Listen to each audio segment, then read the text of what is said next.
Warahmatullahi wabarakatuh. Halo Bapak, sebelumnya izinkan saya untuk memperkenalkan diri terlebih dahulu. Nama saya Fiona Musika Pamungkas dari kelas 109. Izin menjelaskan tentang materi yang Bapak berikan hari ini tentang perkembangan SPU dan sifat keperiodikan SPU. Yang pertama, perkembangan sistem periodik unsur ada dari hukum triodi Dobereiner yang dikemukakan oleh Johann Wolfgang Dobereiner dari Jerman. Unsur-unsur dikelompokkan ke dalam kelompok 3 unsur yang disebut triade. Dasarnya kemiripan sifat fisika dan kimia dari unsur-unsur tersebut. Jenis triade ada triade litium atau Li, natrium atau Na, dan kalium atau K. Yang kedua ada triade kalsium Ca, strontium Sr, dan barium Ba. Yang ketiga ada triade klor Ci, brom Br, dan iod I. Yang kedua saya akan menjelaskan tentang hukum oktav Newlands yang dikemukakan oleh John Newlands dari Inggris. Unsur-unsur dikelompokkan berdasarkan kenaikan massa atom relatifnya Ar. Unsur ke-8 memiliki sifat kimia mirip dengan unsur pertama. Unsur ke-9 memiliki sifat yang mirip dengan unsur kedua. Sifat-sifat unsur yang ditemukan berkala atau periodik setelah unsur disebut hukum oktav. Berdasarkan daftar oktav Newland, unsur H, F, dan Ci mempunyai kemiripan sifat. Yang ketiga, sistem periodik Mendeleev. Sistem periodik pendek. Dua ahli kimia, Lothar Meyer dari Jerman dan Dmitri Ivanovich Mendeleev dari Rusia, berdasarkan pada prinsip dari Newlands melakukan penggalan unsur. Lothar Meyer lebih mengutamakan sifat-sifat kimia unsur, sedangkan Mendeleev lebih mengutamakan kenaikan massa atom. Menurut Mendeleev, sifat-sifat unsur adalah sifat periodik dari massa atom relatifnya.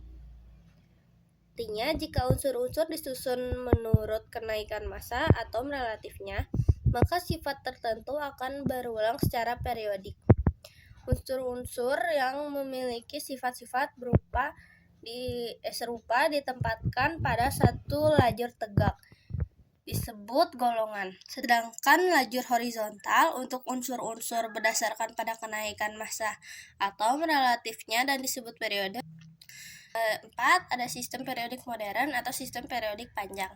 Dikemukakan oleh Henry G. Moseley yang berpendapat bahwa sifat-sifat unsur merupakan fungsi periodik dari nomor atomnya. Artinya, sifat dasar suatu unsur ditentukan oleh nomor atomnya, bukan oleh massa atom relatifnya atau Ar. Setelah itu, saya akan menjelaskan tentang sifat keperiodikan SPU. Yang pertama adalah jari-jari atom. Jari-jari atom adalah jarak dari inti atom sampai ke elektron kulit terluar. Besarnya jari-jari atom dipengaruhi oleh besarnya nomor atom unsur tersebut. Semakin besar nomor atom unsur-unsur segolongan, semakin banyak pula jumlah kulit elektronnya, sehingga semakin besar pula jari-jari atomnya. Jadi, dalam satu golongan, dari atas ke bawah, jari-jari atomnya semakin besar.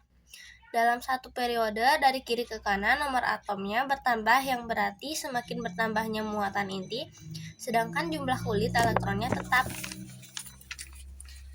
Akibatnya, tarikan inti terhadap elektron terluar semakin besar pula, sehingga menyebabkan semakin kecilnya jari-jari atom.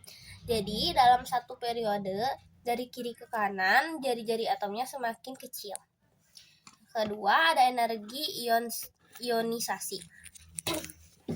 Energi ionisasi adalah energi minimum yang diperlukan atom netral dalam membentuk gas untuk melepaskan satu elektron membentuk ion bermuatan positif 1. Jika atom tersebut melepaskan elektronnya yang ke 2, maka akan diperlukan energi yang lebih besar, disebut energi ionisasi kedua. Dalam satu golongan dari atas ke bawah, S1 semakin kecil karena jari-jari atom bertambah, sehingga gaya tarik inti terhadap elektron terluar semakin kecil. Akibatnya, elektron terluar semakin mudah untuk dilepaskan. Dalam satu periode dari kiri ke kanan, S1 semakin besar karena jari-jari atom semakin kecil, sehingga gaya tarik inti terhadap elektron terluar semakin besar atau kuat. Akibatnya, elektron terluar semakin sulit untuk dilepaskan. Yang ketiga, saya akan membacakan tentang afinitas elektron. Afinitas elektron adalah energi yang dilepaskan atau diserap oleh atom netral dalam membentuk gas. Apabila menerima sebuah elektron untuk membentuk ion negatif, semakin negatif harga afinitas elektron, semakin mudah atom tersebut menerima atau menarik elektron dan semakin relatif pula unsurnya.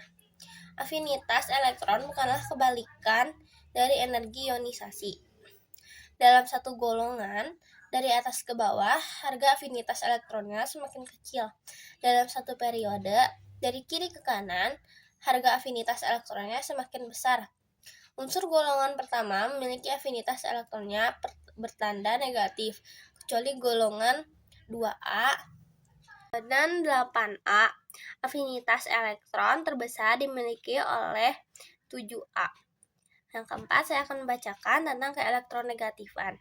Elektronegatifan adalah kemampuan suatu unsur untuk menarik elektron dalam molekul suatu senyawa. Dalam katanya, diukur dengan menggunakan skala Pauling yang besarnya antara 0 sampai 7, keelektronegatifan S, sampai 4 keelektronegatifan F. Unsur yang mempunyai keelektronegatifan besar cenderung menerima elektron dan akan membentuk ion negatif. Unsur yang memiliki keelektronegatifan kecil cenderung melepaskan elektron dan akan membentuk ion positif. Dalam satu golongan dari atas ke bawah, harga keelektronegatifan semakin kecil. Dalam satu periode dari kiri ke kanan, harga keelektronegatifan semakin besar. Sekian dari saya, Pak. Terima kasih. Wassalamualaikum warahmatullahi wabarakatuh.